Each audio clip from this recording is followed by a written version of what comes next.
Welcome back! We've just seen what a great tool Tor is. It's used by people all over the world to browse the web freely, anonymously, and circumvent censorship while online surveillance becomes more and more prevalent. It can be used to browse both the surface web and the deep dark web.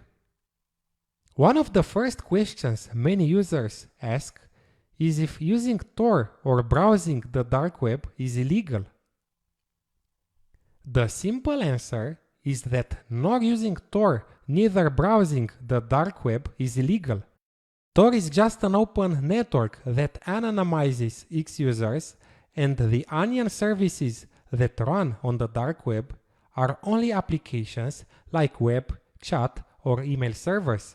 But most of the activities that occur on the dark web are illegal. Note that there are some countries like China or Iran that block the Tor network by blocking the communication with the Tor relays, which are public. So the subject of the legality or illegality of the dark web in those countries of the world is an ongoing discussion. Keep in mind that there's no such thing as 100% security, and even Tor has some vulnerabilities. In this lecture, I'll show you a few things so you can use it securely. For example, by putting the entire Tor circuit together, an adversary could be able to see the IP address of the user on the first relay and the final destination of their web traffic on the last relay, allowing him to match users to their online activity. Some reports showed that many exit relays are compromised. FBI, Europol, and NSA used this attack to shut down hundreds of dark web domains and arrest tens of criminals. If you want to dig deeper into this attack, you should read its analysis done by the Tor project. I'll also attach it as a resource to this lecture. Let's see what are the best practices when using Tor so that you don't expose yourself to vulnerabilities and exploits that could compromise your identity, privacy, or your device. In my opinion, one of the biggest problems with Tor is the traffic isolation, which means sensitive traffic that is transmitted outside the Tor network. Just imagine that using Tor, you download a document that contains a link you'll click on. That link will be opened with your default browser, which is not Tor, and your real identity will be exposed. Or a document could embed a script that automatically accesses a server and you are exposed. So you should use Tor in an isolated, security-focused system that runs on a dedicated machine or in a VM. The Tails Linux distribution we've talked about in a previous lecture is a very good candidate because all traffic goes only through the Tor network. There are no other applications that will connect normally to the internet to expose your real IP address. So installing and running the Tor browser on Windows is not the smartest decision if you take anonymity seriously.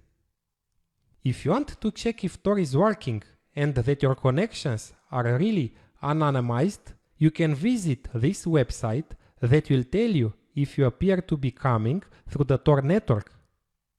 In this example, I'm not using Tor and the website displays the correct message. Let's try it with Tor.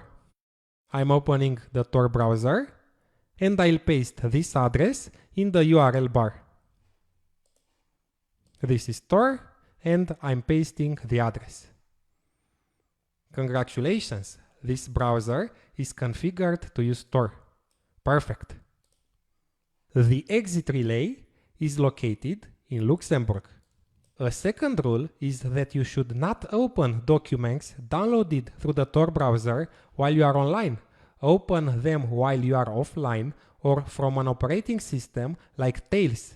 As I've just said, they can contain resources that could reveal your IP address. Similarly, do not use torrents over Tor. They will send out your real IP address in the tracker GET request and de-anonymize you. Do not sign into websites if you don't want them to find who you are. Once you sign into a website like Facebook, you have identified yourself to that website or to anyone who might be observing the activity on that website. Use only HTTPS or other protocols that are encrypted. Do not use HTTP. Tor will encrypt the traffic to anonymize you, but the exit relay will have access to the original packet. If it's not encrypted, like say an HTTP packet, then the exit relay can see sensitive data like usernames and passwords. Take a look at this diagram made by the Electronic Frontier Foundation to get a better understanding.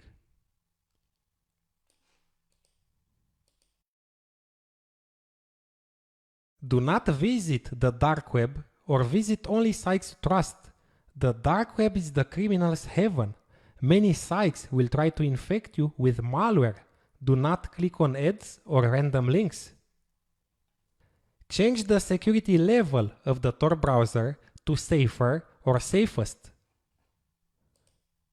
So go to Options, Privacy and Security, and there you'll find 3 security levels: Standard, which is the default, Safer, and Safest. Note that it's possible that some websites won't work because components like JavaScript or HTML5 media will be blocked. Use the latest version of the Tor browser because security flaws are often discovered and patched. For example, in June 2019, a critical security flaw that has helped cybercriminals to take full control of systems running vulnerable versions was discovered. Also note that secret services all over the world monitor the Tor network for illegal activities. Even if you are just visiting the dark web, you can become a suspect or even a target. Okay, that's all. Follow all these advices for a secure and anonymous web browsing experience.